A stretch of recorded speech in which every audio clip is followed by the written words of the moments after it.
ভিডিওটি দেখার আগে এই ছবিটিকে মন থেকে ভালোবাসলে একটি সাবস্ক্রাইব করে যাবেন।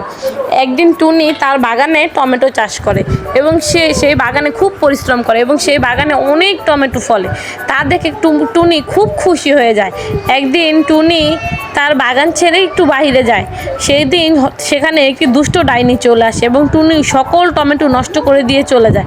তার সকল পরিশ্রম নষ্ট করে দেয় এবং তার পরের দিন সেখানে টুনি আসে। টুনি এসে দেখে তো খুব কান্না করে, কারণ সে অনেক দিন ধরে এই টমেটোগুলো যত্ন করে এতগুলো টমেটো ফলিয়েছিল।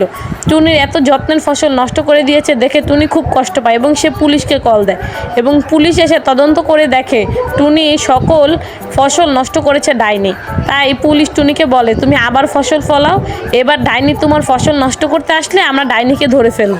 পুলিশের কথা মতো টুনি আবার ফসল ফলায় এবং খুব যত্ন নেয় এবং আবারও টুনির ফসলে খুব ফলন আসে এবং অনেক টমেটো ফল হয় এবং ডাইনি আবার আসে টুনির টমেটো নষ্ট করার জন্য এবং সেখানে লুকিয়ে থাকা পুলিশ ডাইনিকে ধরে নিয়ে চলে যায় এবং ডাইনি কান্না করতে থাকে, আমাকে ছেড়ে দাও, কিন্তু পুলিশ কারো কথা শোনে না, ডাইনিকে ধরে নিয়ে জেলখানায় বন্দি করে দেয়।